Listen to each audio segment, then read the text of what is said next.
Ką mūsų brangioji, mylimoji auditorija. Šiandien, kaip ir visada, pasikviečiau savo kolegę Danutę, kad jinai mus šiek tiek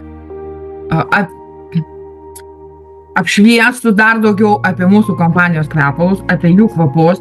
Ir kiek žinau, Danutė šiandien turi kažkokią intrigą, ką galima ir ko negalima daryti su kvepalais. Tai prašau, Danutė. Sveiki visiems. Mes pratęsim ano Zoomo tęsinį. Mes anąkart kalbėjom apie kvepalų piramidės, o dabar mes pakalbėsim, kaip kvepalai keičiasi ant odos, kodėl tas pats numeris kvepia skirtingai. Kiekvienai moteriai. Tai čia ir yra ta intriga. Kodėl? Nes mes nežinom. Gerai, tegu būna intriga. Kad nežinau. Gerai. Taip, šiandien pereisime prie labai svarbios temos, kuri pasireiškia, kodėl vienas kvapas kvepia ant vieno žmogaus vienaip, ant kito žmogaus kitaip. Kiekvienas žmogus turi savo, kaip čia pasakyti, o dabar tai pasakysiu, cheminį parašą. pH, kitaip sakant. Jo, kvepalai reaguoja su mūsų oda, tai reiškia, kad kvapas niekada nėra identiškas ant dviejų žmonių. Kvapą keičia kas? Odos tipas, pH, kūno temperatūra, skanaus, hormonų fonas, mityba, stresas, net nuotaika.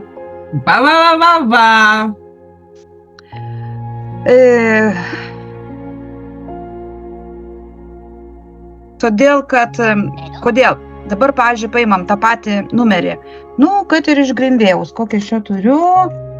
Imam 319, ne? Paimam 319, ant tave kvepėsis vienaip, ant mane jis kvepės kitaip. Taip.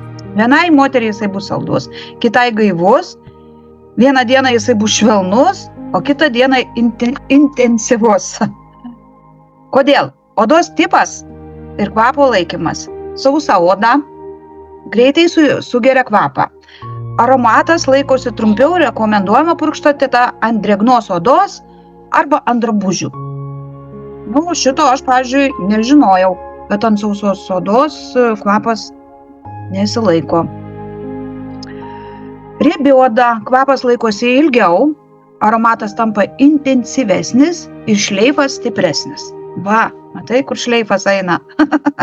Ant normalios odos kvapas atsiskleidžia tolygiai ir laikosi stabiliai 60 valandų.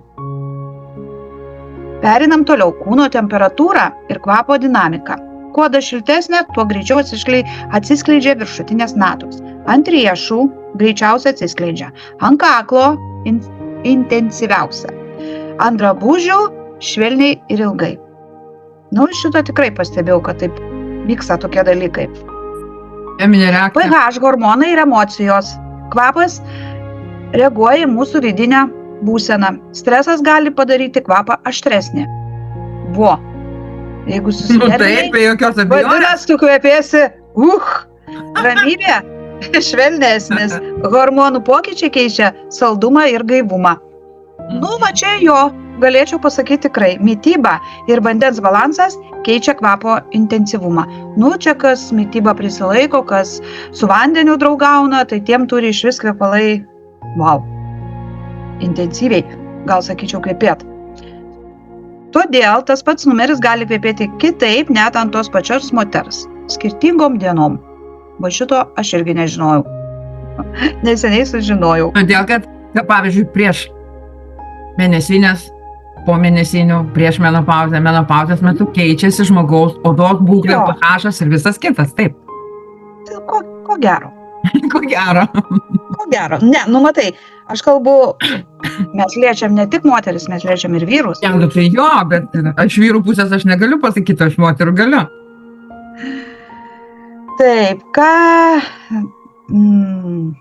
dabar norėjau pasakyti apie Grindvėjaus. Grindvėjus turi dvi konsencijas – parfumuotas, intensyvus ir yra šiltas šleifas, kuris laikosi nuo 10 iki 12 valandų. Bet jis atsiskleidžia lėčiau, nes to parfumo yra tik 20-27%. Tai labai nedaug ir jis viską daro po lėtai. Tualetiniai vandenys būna Grinbėjaus. Aš būtent dabar šneku apie Grinbėjaus kvepalus, tualetinį vandenį. Tai tualetinis vanduo yra tik 10%, tai jisai lengvas, gaivus, dieninis, va tokiuose buteliukuose. Ir jis tikrai labai maloniai kvepia, jis ilgai nelaiko, nes mes žinom, kad tualetinis vanduo niekada ilgai nelaiko. Tai nuo 3 iki 6 valandų. Tai jau skaityčiau vis tiek normaliai. Kodėl popierėlis nerodo tikro kvapo? Todėl, kad popierėlis neturi nei odos, nei pH, nei jokios nuotaikos, nei streso, nieko. Nu, panašiai taip. Popierėlis parodo tik viršutinę natą. Nu, va. Ant odos atsiskleidžia visa piramidė. Ir vidinė, ir kaip ir piramidę šnekėjom, viršutinė, vidinė, širdies dalis ir bazinė. O matai, popierėlis turi tik tai... Nu taip. Viskas. Todėl ant popierėlio kvapo gali atrodyti per stiprus, ant odos per švelnus, ant popierėlio laikosi 10 minučių, ant odos valandom. Nu tikrai, ant popierėlio pauostai stipriai kvepia, kai kvepalus papurški ir... Kaip teisingai testuoti kvapą? Purškite ant riešo, ant vidinės rankos dalies, netrinkite, palaukite 20-30 minučių, pajusite vidinės ir bazinės natas. Tik tada spręskite, ar kvapas jūsų. Kaip suprasti, kad kvapas tinka būtent jums? Erzina, norisi uostyti dar ir dar, po kelių valandų tampa dar griežtesnis kvapas, aplinkiniai klausia, kuo tu kvepi? Va, kaip įdomu. Va, tavo kaimynas. Mano kaimynas jo su savo šleifu. Va, tai vadina tau. Au, Jo. Wow, o kas čia per kvapas? Wow.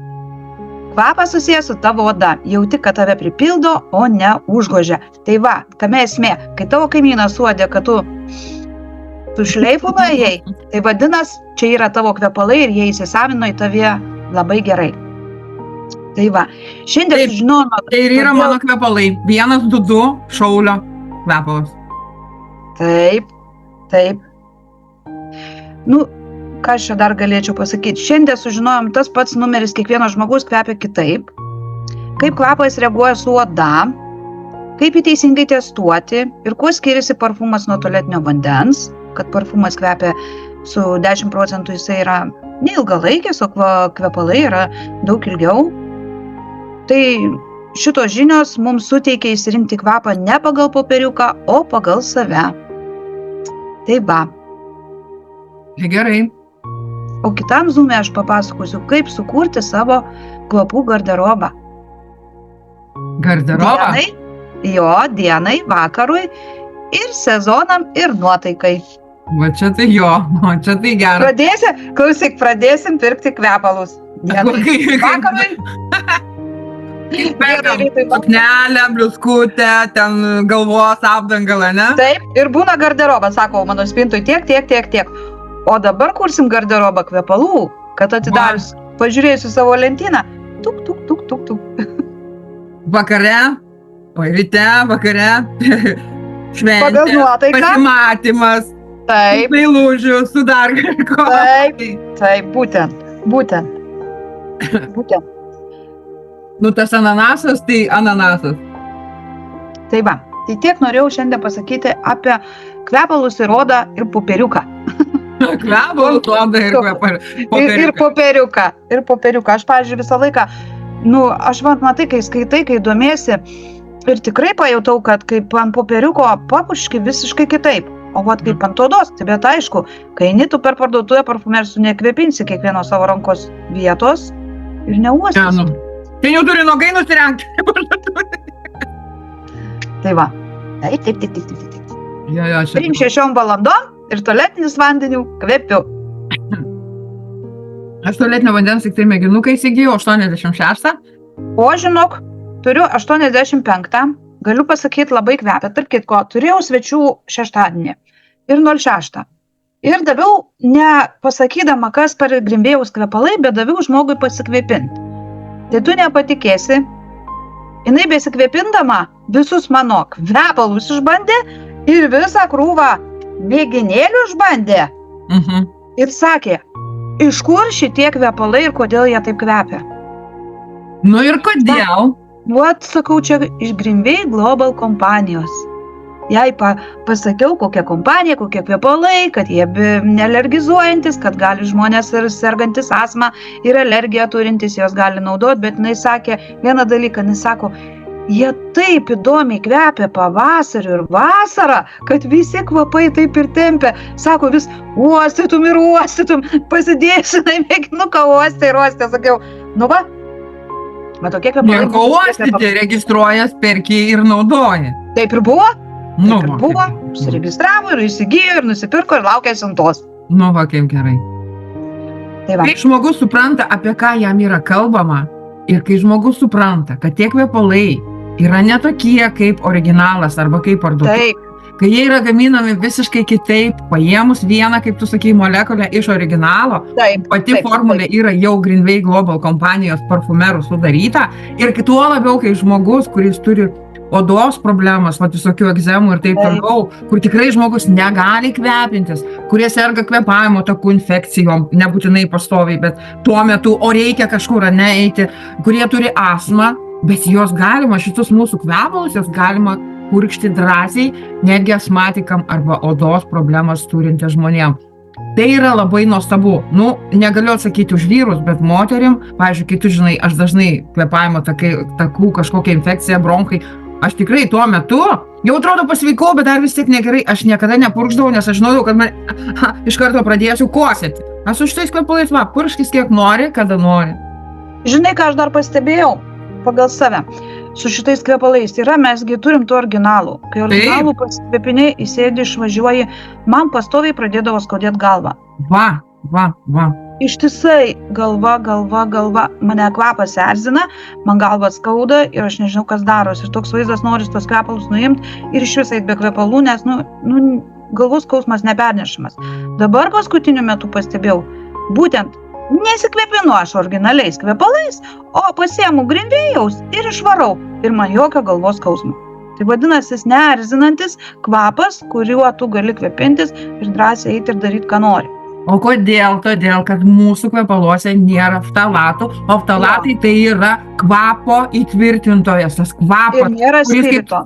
Jo, nėra spirito. Ir kaip tu sakai, pasipurškiau, sėdau mašina tai uždaryta patalpa, tu važiuoji ir tau tas kvapas pastoviai ir tau pradeda galvas skaudėti. Ir čia ne tik tau, čia daugam. Čia daugam. Aš pilnai tikiu, kad daugam yra tas dalykas. Ir dar vienas, kad tie originalūs kvepalai, jie nėra blogi. Jūs pirkit, mes nešnekam, reikalas, bet jie yra 3-5 kartus brangesni, žiūrint kokie kvepalai, negu mūsų. O efektas yra toks pat ir kad galima naudoti netgi žmogui turinčiam problemų. Taip, nesakau, mano draugė sėdėjo, jinai tiek kvepino ir sakau, o tu sakau, galėtum, pavošius, papasakot apie kvepalą. Man, sakau, labai įdomu. Ir jinai, žinok, paėmus vieną kvepalą, sako, žinok, rimtai galėčiau pasakot. Matai, sakau, o apie originalą tu nieko nepapasakosi. Nu ką, originalas vis tiek, pirmas bankas yra spiritas. Taip, jis turi savo vardą, jisai turi savo akcentus ir jisai viskas aišku, apie ką jisai kalba. O čia, žinok, kiekvienų, ir jinai pasidėjus, vėl pauosto, ir jinai jau vėl kitokį kvapą jaučia. Ir tu, žinai, sako, aš sėdžiu ir uostau, ir vis galvoju, kaip čia yra, kad tas kvapas keičias. Sakau, keičias.